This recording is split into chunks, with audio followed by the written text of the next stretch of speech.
Hey, Jeffrey Paul from Wigs for Kids, the founder of Wigs for Kids, and I have a friend for you to meet and a lot of exciting news that what's coming. This is Emily. Emily, welcome to Wigs for Kids. Thank you for having me. And this is real. Not only is it real hair, it's her hair that's grown back from alopecia. Give the audience just a little bit of a snapshot before we tell them what's coming so they get a little bit more excited about who you are and what you've gone through. Yeah, so my name's Emily. In about 2015, I was diagnosed with alopecia and I lost all of my hair. And that's when I had met Jeffrey here. And I was a recipient of Wigs from Wigs for Kids. And I had received about maybe 4 years of wigs before my hair had started growing back about 2 years ago. And now here we are. And you started a treatment, your dermatologist started, and you're still on that? Yes, I'm still on the same treatment. And what was that treatment? Xeljanz is what I'm on. It's gotten a lot of good reports for alopecia. Right, it has. Listen, this is an educational channel for you. And if you haven't subscribed, do that right now.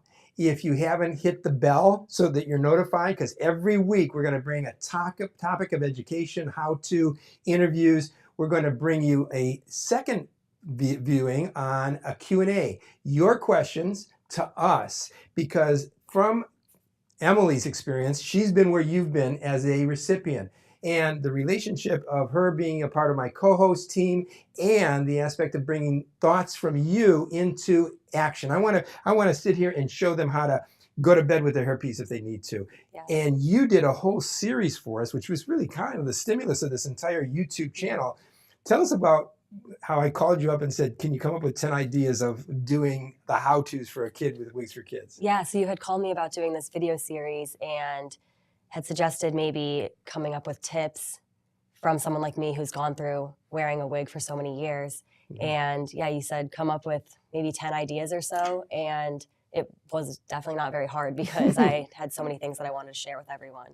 We had so much response from that because the tips that you brought were home, active, real tips. Mm-hmm. I mean, the bowl that you put in your suitcase that took to college, that was incredible. And if you didn't see that, on our YouTube channel, you can look Emily's tips, and she's got them there. But that's what I want to do with this program. I want the kids that are wearing our hair to feel that they can get their answers. They don't have to worry about, what if I got prom coming up? How can I do my hair up? What if I am going to go on a beach? What do I do? And those are the kind of tips that we're going to share with the audience as well. Right. Now, we've got to ask them to do one important thing, and that's to ask your questions.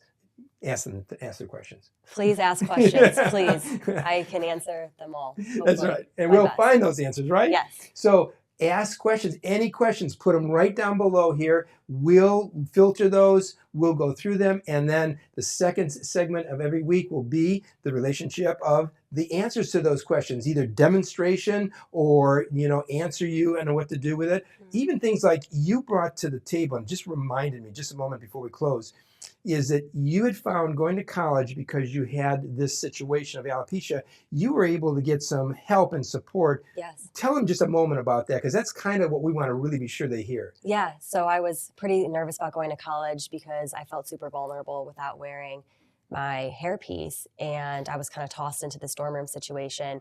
But I found out that the Student Disability Services was actually able to accommodate to my situation so that I could feel more comfortable in the dorm room. That is neat. That was a kind of an aha moment. Yeah. And she brought that to our audience when she did the tips. So join us every week. We'll be sharing with you how to look beautiful inside and out, not just the hair, but some makeup tips. We talked about eyelashes and eyebrows, some of the feelings and emotions that we're going to help you overcome through affirmations and other things that are going to help you look beautiful inside and out. And so continue to watch, continue to subscribe, and continue to watch that notice. But most important, ask the questions. Ask questions. We'll see you soon.